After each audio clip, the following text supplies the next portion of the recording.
Hello friends, welcome to my YouTube channel. So guys, आज के इस वीडियो में हम लोग देखने वाले हैं जो आपका यूपी पुलिस कांस्टेबल का एग्ज़ाम होने वाला है 23 अगस्त से 31 अगस्त। उसी के जनरल हिंदी के टॉप मोस्ट इम्पॉर्टेंट क्वेश्चंस को यहाँ पर डिस्कस करने वाले हैं। तो वीडियो काफ़ी इंपॉर्टेंट है आप लोगों के लिए, तो इस वीडियो को पूरा ज़रूर देखिए। वीडियो अच्छा लगे तो प्लीज़ वीडियो को लाइक और शेयर ज़रूर करें। और जो भी हमारे नए बच्चे हैं, जिन बच्चों ने चैनल को सब्सक्राइब नहीं किया, तो प्लीज़ चैनल को सब्सक्राइब करके नोटिफिकेशन बेल ऑन करना ना भूलें। गाइस, यूपी पुलिस कांस्टेबल की एग्ज़ाम डेट घोषित कर दी गई है। 23 अगस्त से 31 अगस्त के बीच में एग्ज़ाम आयोजित किया जाएगा। आप लोगों के पास सिर्फ और सिर्फ 17 दिन शेष हैं। तो आज मैं आप लोगों के लिए जनरल हिंदी के कुल 50 क्वेश्चंस लेकर आया हूं। अगर आप लोगों ने इन 50 क्वेश्चंस में 45 क्वेश्चंस के सही जवाब दिए तो आप लोग समझ लीजिएगा जनरल हिंदी की जो आप लोगों की तैयारी है वो काफ़ी हद तक अच्छी है। तो खुद से प्रयास कीजिएगा इन सभी क्वेश्चंस के आंसर देने का। 2 से 3 सेकंड के बाद मैं आंसर क्लियर कर दूंगा। आज के सेशन में पहला क्वेश्चन रहेगा, कनक कुधर केदार बीज सुंदर सुरमणिवर, इस पंक्ति में किस अलंकार की योजना हुई है? उपमा, अनुप्रास, यमक, श्लेष। क्वेश्चंस को ध्यान पूर्वक पढ़िएगा, फिर आंसर दीजिए आप लोग। तो इसमें हो जाएगा अनुप्रास अलंकार। तो ऑप्शन नंबर वी जो है आपका, ये बिल्कुल सही हो जाएगा। देखिए, जब भी अनुप्रास अलंकार पूछा जाए, आपको एक बात ध्यान में रखना है कि किसी वर्ण को जब बार बार दोहराया जाए तो वहां अनुप्रास अलंकार होता है। जैसे कि क बार बार है, तो इस हिसाब से यहां हो जाएगा अनुप्रास अलंकार। यानी कि किसी वर्ण को बार बार दोहराया जाए तो वो अनुप्रास अलंकार होता है। सरल शब्दों में कहें तो अक्षर जब किसी कविता में बार बार प्रकट हों तो वो अनुप्रास अलंकार कहलाता है। ठीक है, नेक्स्ट क्वेश्चन देखिएगा। सेशन को शेयर कर दीजिए एक बार आप लोग, और वीडियो को लाइक कर दीजिए। जो भी नए बच्चे हैं, जो भी बच्चे इस चैनल के साथ में नहीं जुड़े हैं, तो तुरंत चैनल को सब्सक्राइब करें। अगला प्रश्न, कवि प्रिया किस रीतिकालीन कवि की रचना है? बिहारी, मतीराम, घनानंद, केशवदास। कवि प्रिया किस रीतिकालीन कवि की रचना है? इंपॉर्टेंट क्वेश्चन है। तो कवि प्रिया जो है ना, ये केशवदास की रचना है। तो ऑप्शन नंबर डी जो है आपका, ये बिल्कुल सही हो जाएगा। नेक्स्ट क्वेश्चन देखिएगा मेरे प्यारे साथियों। जातिवाचक संज्ञा शब्द है डॉक्टर, कामायनी, सुशील, बचपन।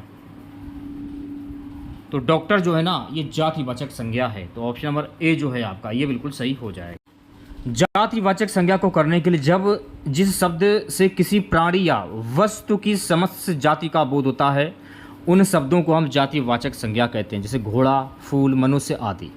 यह आपको ध्यान में रखना है। सुगै नेक्स्ट क्वेश्चन हमारा है, कौन सा काव्य संग्रह सूर्यकांत त्रिपाठी निराला का नहीं है?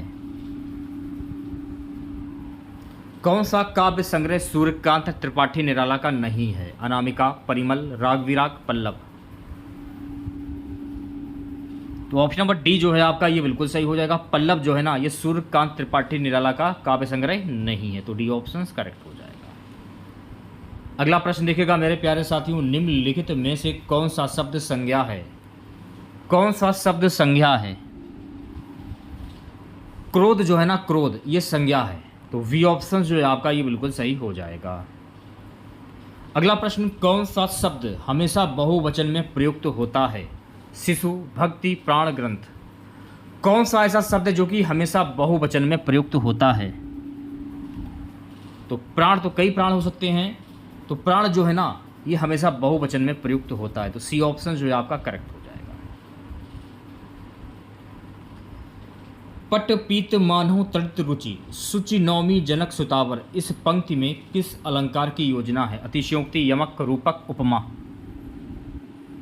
तो यह हो जाएगा रूपक अलंकार। यानी डी ऑप्शन जो है आपका, ये बिल्कुल सही हो जाएगा।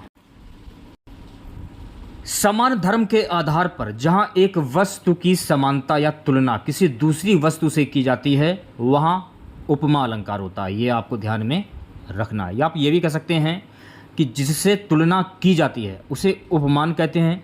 जिस वस्तु की तुलना की जाती है उपमेय कहते हैं। जिस गुण या विशेषता के कारण तुलना की जाती है उसे साधारण धर्म कहते हैं। ये भी आप याद कर सकते हैं। ठीक है, तो यहाँ तुलना की जा रही है कि पट पीत मानो तड़ित रुचि, शुचि नौमी जनक सुतावर।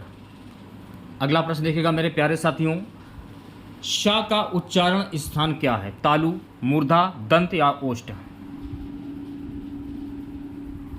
तो शाह जो है ना ये तालु से बोला जाता है, तो ऑप्शन नंबर ए जो है आपका ये बिल्कुल सही हो जाएगा। सबसे पहले हम बात कर लेते हैं तालु की। जिसका उच्चारण स्थान तालु से होता है वो तालुक ध्वनियाँ होती हैं, जैसे कि चा हुआ, छा हुआ, जा हुआ, झा हुआ, शाह हुआ और या हुआ। देख लीजिए एक बार आप लोग, जैसे कि चा हुआ, छा हुआ, चा छा, जा हुआ, जा से जहाज, फिर झा हुआ, फिर शाह हुआ, फिर या हुआ। ये सभी शब्द तालु व्यंजन हो जाते हैं, ठीक है, तालु उच्चारण है, तालु से। मूर्धा की अगर हम बात करें तो मूर्धन व्यंजन के लिए जिसका उच्चारण स्थान मूर्धा से होता है वो आपके मूर्धा व्यंजन होते हैं, जैसे कि टा टमाटर, ठा से ठठेरा, डा से डलिया, ढा से ढक्कन, शा से षटकोण, ये आपके मूर्धा व्यंजन हो गए, ठीक है। अब बात कर रहे थे दंतस्थ की, तो दंतस्थ व्यंजन कौन से जिसका उच्चारण स्थान दंत से होता है वो आपके दंतस्थ वर्णन कहलाते हैं, जैसे कि ता से तकली, था, दा, धा, ना और सा। होस्ट की अगर हम बात करें जिसका उच्चारण स्थान होस्ट से होता है वो आपके होस्ट व्यंजन होते हैं, जैसे कि पा, फा, बा, भा, मा, ये आपके होस्ट से हो जाएंगे, ठीक है, ये आपको ध्यान में रखना है। अगला प्रश्न देखिएगा, निम्नलिखित में से कौन ऊष्म वर्ण नहीं है?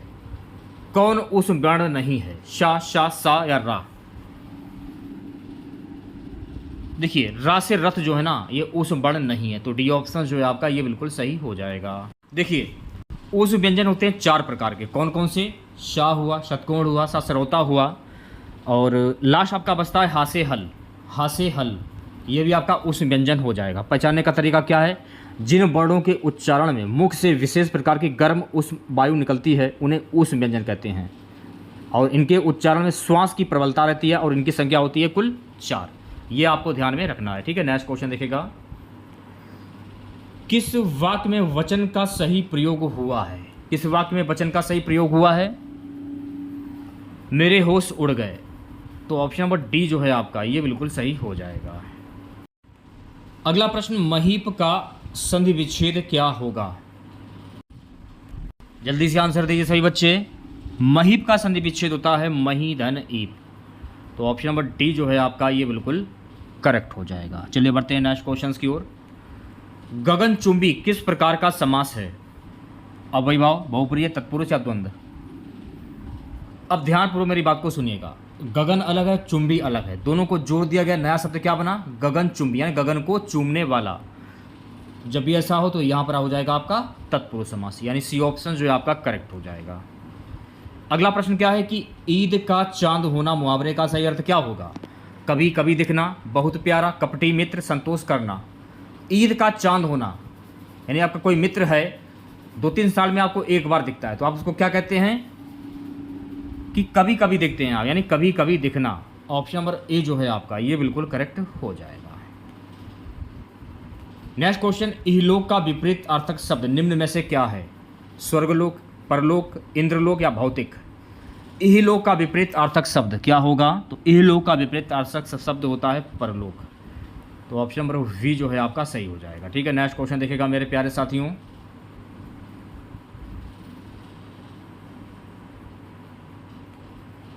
निम्नलिखित में से कौन सा शब्द वर्तनी के आधार पर शुद्ध है?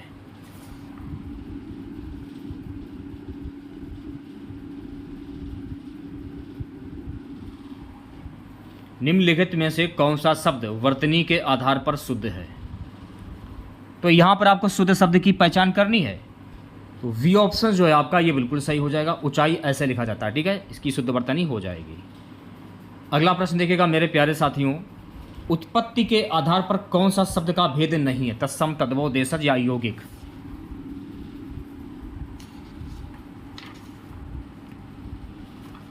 जल्दी से आंसर दीजिए सभी बच्चे। उत्पत्ति के आधार पर कौन सा शब्द का भेद नहीं है? यौगिक। ऑप्शन नंबर डी जो है आपका ये बिल्कुल सही हो जाएगा।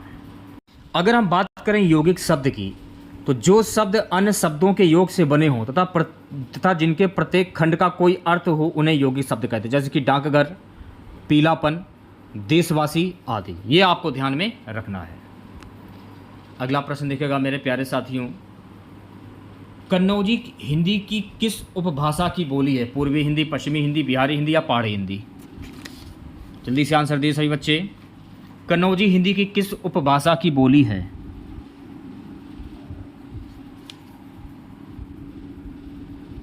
ऑप्शन नंबर वी जो लोग बता रहे हैं वो बच्चे बिल्कुल सही हो जाएंगे, पश्चिमी हिंदी की बोली है।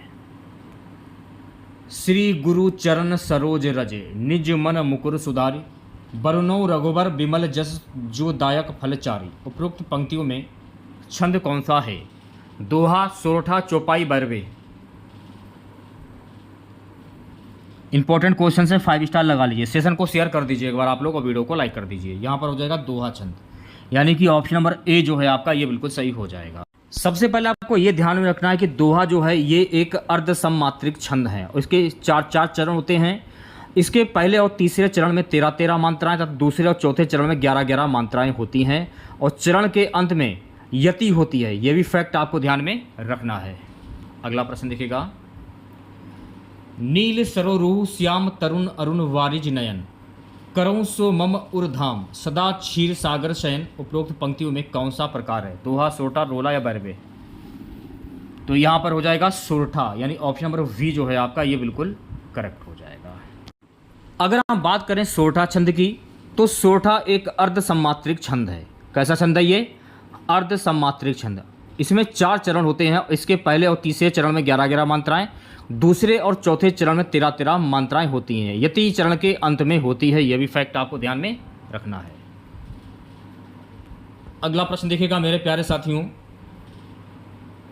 एक म्यान में 2 तलवार, मुहावरे का अर्थ क्या होगा? एक स्थान पर 2 व्यक्ति, वी है एक ही स्थान पर 2 समान अधिकारी नहीं रह सकते, सी है कम स्थान में ज़्यादा व्यक्ति, डी है कम पैसों में घर चलाना। एक म्यान में 2 तलवार, इसका मुहावरा क्या होगा? एक ही स्थान पर 2 समान अधिकारी नहीं रह सकते। तो वी ऑप्शन जो है आपका ये बिल्कुल सही हो जाएगा। अगला प्रश्न देखिएगा मेरे प्यारे साथियों। तमस किसकी रचना है? भीष्म साइनी, लक्ष्मीकांत वर्मा, उपेंद्र नाथ अश्क, धर्मवीर भारती। तमस किसकी रचना है? तो मेरे प्यारे साथियों तमस जो है ना ये भीष्म साइनी की रचना है। तो ऑप्शन नंबर ए जो है आपका ये बिल्कुल सही हो जाएगा। अगला प्रश्न हमारा है कि बाबा बटेश्वर नाथ के रचनाकार कौन है? नागार्जुन, राजेंद्र यादव, नामवर सिंह, महादेवी वर्मा। बाबा बटेश्वर नाथ के रचनाकार कौन है? तो बाबा बटेश्वर नाथ के रचनाकार हैं नागार्जुन, यानी कि ऑप्शन नंबर ए जो है आपका ये बिल्कुल सही हो जाएगा। अगला प्रश्न क्या है? कुरु कुरु स्वा के रचयिता कौन है? कमलेश्वर, धर्मवीर भारती, मनोहर श्याम जोशी, विष्णु प्रभाकर। कुरु कुरु स्वा के रचयिता कौन है? जल्दी से आंसर दीजिए सभी बच्चे। मनोहर श्याम जोशी, यानी सी ऑप्शन जो है आपका ये बिल्कुल करेक्ट हो जाएगा। नेक्स्ट क्वेश्चन देखिएगा। नित्य नव लीला ललित ठानी गोलोक अजारमी रमत राधिका रंग रास रंग रुच में। उपरोक्त पंक्तियों में किस छंद के अंतर्गत है? बैरवे, रोला, हरिगीत का, सोरठा। तो यहाँ हो जाएगा बैरवे छंद, यानी ऑप्शन नंबर ए जो है आपका बिल्कुल सही हो जाएगा। अगर हम बैरवे छंद की बात करें तो बैरवे छंद ये अर्ध सम्मात्रिक छंद है जिसमें 12-12 मात्राएं और 7-7 के क्रम में होती हैं। अंत में लघु और दीर्घ होते हैं। ये भी आपको ध्यान में रखना है। अगला प्रश्न देखिएगा मेरे प्यारे साथियों। रहीमन मोही ना सुखाए, अमीय प्यावत मान विंदु, वरन विष दे, बुलाए मान सहित मरिबो भला। उपरोक्त पंक्तियों में किस छंद के अंतर्गत है? दोहा, सोरठा, चौपाई, मालिनी।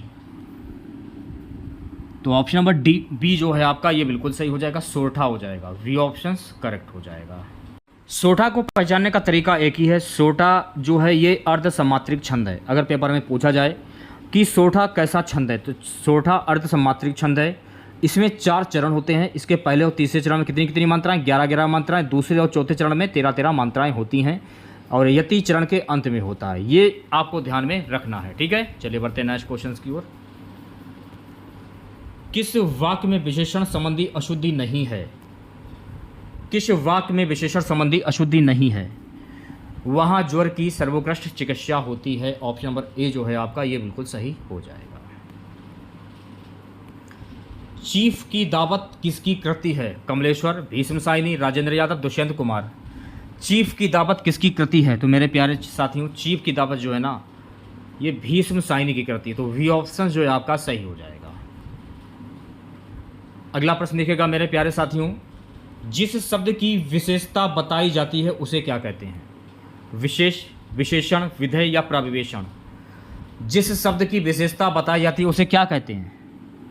उसे हम कहते हैं विशेष, यानी ऑप्शन नंबर ए जो है आपका ये बिल्कुल सही हो जाएगा। नेक्स्ट क्वेश्चन देखेगा, माथा ठनकना मुहावरे का सही अर्थ क्या होगा? सिर दर्द होना, माथा घायल होना, सोचना, संदेह होना। माथा ठनकना मुहावरे का सही अर्थ क्या होगा? माथा ठनकना यानी संदेह होना। तो ऑप्शन नंबर डी जो है आपका ये बिल्कुल करेक्ट हो जाएगा। नेक्स्ट क्वेश्चन देखेगा, गुरु के समीप रहने वाला विद्यार्थी क्या कहलाता है? अंतेवासी, अंतःपुर, ब्रजवटुक, ब्रह्मचारी। गुरु के समीप रहने वाला, तो मेरे प्यारे साथियों गुरु के समीप रहने वाला क्या कहते हैं? अंतेवासी कहते हैं। तो ऑप्शन नंबर ए जो है आपका ये बिल्कुल सही हो जाएगा। ऐसे क्वेश्चंस को करने में थोड़ा दिमाग नहीं लगाना है, मुहावरा होता है, एक बार देखिए आंसर तुरंत आपके मन में आ जाता है। तो इसमें क्या टाइम लगाएं? सेशन को शेयर कर दीजिए एक बार आप लोग और वीडियो को लाइक कर दीजिए। आपके पास सिर्फ और सिर्फ 17 दिन बचे हैं एग्ज़ाम होने में। 17 दिन में ऐसी तैयारी कीजिए कि इस बार एग्ज़ाम क्लियर हो जाए आप लोगों का। और जिन बच्चों का सपना है पुलिस में जाने का, अगर आपको वर्दी चाहिए तो एक पढ़ाई पर आपको इस समय 8 से 9 घंटे देना ही होगा। एग्ज़ाम देने के बाद खूब आराम करिए, कोई टेंशन नहीं, लेकिन जो दिन बचे हैं उनमें दिमाग थोड़ा सा लगा लीजिए। अगला क्या है कि जिसके पास कुछ ना हो उसको क्या कहते हैं? अभावग्रस्त, अकिंचन, दीनहीन, महादीन। अब इसमें मैं आपको क्या बताऊं कि जिसके पास कुछ ना हो उसको क्या कहते हैं? उसको हम कहते हैं अकिंचन। ये तो बच्चों वाला क्वेश्चन है तो बी ऑप्शन करेक्ट हो जाएगा। इसमें क्या दिमाग लगाना? जो सब कुछ जानता हो। अब इस क्वेश्चन में क्या है बताइए आप हमें? अज्ञ, विशेषज्ञ, सर्वज्ञ या बहुज्ञ? जो सब कुछ जानता है उसको क्या कहते हैं? तो जो सब कुछ जानता उसको कहते हैं सर्वज्ञ। तो सी ऑप्शन जो है आपका करेक्ट हो जाएगा। नेक्स्ट क्वेश्चन देखेगा, जिसका ज्ञान इंद्रियों द्वारा ना हो सके उसको क्या कहते हैं? अनुभूति, अंतर्यामी, गोचर, अगोचर। जिसका ज्ञान इंद्रियों द्वारा ना हो सके उसको क्या कहते हैं? तो जिसका ज्ञान इंद्रियों द्वारा ना हो सके उसको कहते हैं अगोचर। तो ऑप्शन नंबर डी जो है आपका करेक्ट हो जाएगा। जो बीत चुका हो उसको क्या कहते हैं? वर्तमान, अतीत, भविष्य या जीर्ण? जो बीत चुका है उसको क्या कहते हैं? उसको हम कहते हैं अतीत। तो ऑप्शन नंबर सी जो है आपका ये बिल्कुल सही हो जाएगा। अंक का पर्यायवाची शब्द क्या होता है? अंश, अंग, संख्या या संख्या? अंक का पर्यायवाची शब्द बहुत ही सिंपल सा क्वेश्चन है। तो संख्या जो है ना ये अंक का पर्यायवाची शब्द है। तो डी ऑप्शन करेक्ट हो जाएगा। देखिए अगर ऑप्शंस में संख्या, चिन्ह, नंबर, आंकड़ा, छाप, गोद, निशान, अंकवार दिया हो तो आप इन पर भी टिक्स कर सकते हैं, क्योंकि ये सभी शब्द ये अंक के पर्यायवाची शब्द होते हैं। अगला हमारा प्रश्न है कि अभ्यस्त का पर्यायवाची शब्द क्या होगा? परिश्रमी, तेजस्वी, आदि, मेधावी। अभ्यस्त का पर्यायवाची शब्द क्या होगा? तो मेरे प्यारे साथियों अभ्यस्त का पर्यायवाची शब्द होता है आदि, यानी सी ऑप्शन जो है आपका बिल्कुल सही हो जाएगा। चलिए अब बढ़ते हैं नेक्स्ट क्वेश्चन की ओर। अगला प्रश्न है कि अरण का पर्यायवाची शब्द क्या होगा? कानन, देवदारू, अकेला या हरियाली? अरण का पर्यायवाची शब्द क्या होगा? तो मेरे प्यारे साथियों अरण का पर्यायवाची शब्द होता है कानन। क्या होता है? कानन। तो ऑप्शन नंबर ए जो है आपका ये बिल्कुल सही हो जाएगा। देखिए अरण का पर्यायवाची शब्द होता है कांतार भी होता है, ये आप कह सकते हैं, जंगल भी हो सकता है, वन भी हो सकता है, कानन भी, अटवी, विपिन, वन, कानन, अटवी, ये सभी शब्द अरण के पर्यायवाची शब्द हैं। नेक्स्ट क्वेश्चन देखेगा, असुर का समानार्थी शब्द क्या होता है? पापी, भूत, राक्षस, उद्दंड। असुर का समानार्थी शब्द क्या होता है? तो मेरे प्यारे साथियों असुर का समानार्थी शब्द होता है राक्षस, यानी इसका उल्टा। तो सी ऑप्शन जो है आपका करेक्ट हो जाएगा। नेक्स्ट क्वेश्चन देखेगा, आनंद का पर्यायवाची शब्द क्या होता है? सहकार, स्पृहा, प्रमाद या प्रमोद? आनंद का पर्यायवाची शब्द क्या होगा? आनंद का पर्यायवाची शब्द होता है प्रमोद, यानी डी ऑप्शन जो है आपका ये बिल्कुल सही हो जाएगा। आनंद के पर्यायवाची शब्द होते हैं हर्ष, खुशी, प्रसन्नता, आनंदित, प्रीति, आनंदमय, उत्साह, प्रफुल्लित, खुशहाल, आनंदोत्सव। तो ये सभी शब्द ये आनंद के पर्यायवाची शब्द होते हैं। नेक्स्ट क्वेश्चन देखेगा, अगला प्रश्न हमारा अंगीठी का तत्सम शब्द क्या होगा भैया मेरे? ऐसे शब्द जो संस्कृत भाषा से निकले हों वो तत्सम शब्द कहलाते हैं। तो अंगीठी का तत्सम शब्द क्या होता है? संस्कृत भाषा का शब्द, ये आपको ध्यान रखना है। तो अंगीठी का तत्सम शब्द होता है अग्निष्टिका। तो सी ऑप्शन जो है आपका करेक्ट हो जाएगा। उसी प्रकार से अंगूठी का तत्सम शब्द क्या होगा भाई? अंगूठी का तत्सम शब्द क्या होता है? संस्कृत भाषा का शब्द। अंगूठी का तत्सम शब्द क्या होता है? अंगुष्टिका होता है। तो ऑप्शन नंबर ए जो है आपका ये बिल्कुल करेक्ट हो जाएगा। अगला प्रश्न हमारा है अधजल गगरी छलकत जाए, कहावत का सही अर्थ क्या होगा? गगरी में छेद होना, व्यर्थ कार्य करना, अल्प ज्ञान का प्रदर्शन, दूर से पानी लाना। अधजल गगरी छलकत जाए, कहावत का सही अर्थ क्या होगा? तो मेरे प्यारे साथियों, अधजल गगरी छलकत जाए यानी अल्प ज्ञान का प्रदर्शन। ऑप्शन नंबर सी जो है आपका करेक्ट हो जाएगा। नेक्स्ट क्वेश्चन देखिएगा, यथार्थ का विपरीत अर्थक शब्द क्या होगा? कल्पित, आदर्श, परोक्ष, पदार्थ। यथार्थ का विपरीत अर्थक शब्द या आप कह सकते हैं विलोम शब्द। तो यथार्थ का विपरीत अर्थक शब्द होता है आदर्श। तो ऑप्शन नंबर वी जो है आपका ये बिल्कुल सही हो जाएगा। नेक्स्ट क्वेश्चन, निम्न में से कौन सूर्य का पर्यायवाची शब्द है? हिमांशु, अश्रु, नबराज, दिव्यांशु। तो देखिए दिव्यांशु जो है ना ये सूर्य का पर्यायवाची शब्द हो जाएगा। तो डी ऑप्शन जो है आपका करेक्ट हो जाएगा। रवि, भानु, दिनकर अगर ऑप्शन में दिया जाए तो आप इनमें भी किसी में भी टिक कर सकते हैं। तो ये सभी शब्द जो हैं रवि, भानु, दिनकर ये सूर्य के पर्यायवाची शब्द हैं। निम्नलिखित प्रत्येक वाक्य के नीचे 4 विकल्प दिए गए हैं, उनमें कोई एक विकल्प दिए गए वाक्य का शुद्ध रूप है, उसका चयन करना है आप लोगों को। झूठा गवाही मत देना, इसका शुद्ध शब्द क्या होगा? तो झूठा गवाही देना ये थोड़ी होता है, झूठी गवाही मत देना ये इसका शुद्ध शब्द हो जाएगा। तो बी ऑप्शन जो है आपका करेक्ट हो जाएगा।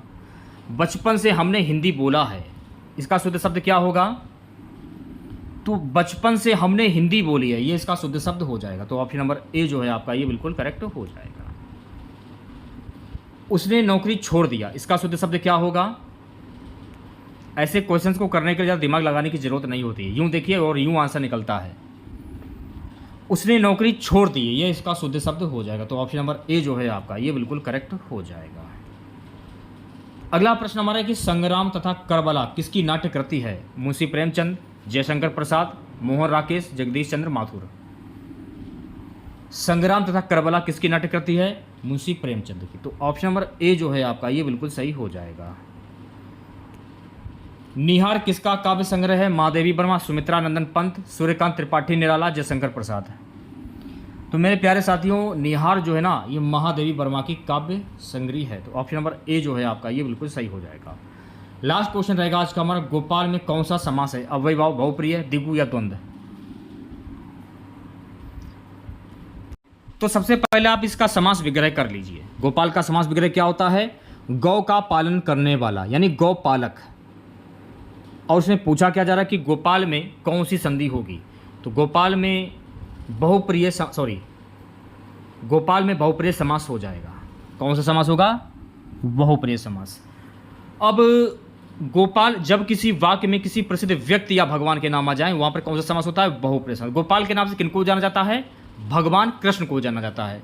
तो गोपिकाएं, गोपाल आप लोगों ने सुना होगा काफी बार। गौ पालक जो यानी गायों का पालन करने वाला, गौ पालक आप इसे कह सकते हैं। ठीक है, तो यहाँ हो जाएगा बहुप्रिय समास। तो ए ऑप्शन करेक्ट हो जाएगा। तो आज की इस क्लास में हम लोगों ने यूपी पुलिस कांस्टेबल के लिए जनरल हिंदी के कुल 50 क्वेश्चन डिस्कस किए हैं। 50 में आपको 45 क्वेश्चन के सही जवाब बताने थे। तो 50 में आप लोगों ने कितने प्रश्नों के सही जवाब दिए कमेंट बॉक्स में जरूर बताइएगा। अगर आप लोगों को वीडियो अच्छा लगा हो तो प्लीज़ वीडियो को लाइक और शेयर ज़रूर करें। और जो भी हमारे नए बच्चे हैं जिन लोगों ने अभी तक चैनल को सब्सक्राइब नहीं किया है तो प्लीज़ चैनल को जरूर सब्सक्राइब करें और नोटिफिकेशन बेल ऑन करना ना भूलें। मिलते हैं नेक्स्ट वीडियो के साथ। जय हिंद, जय भारत।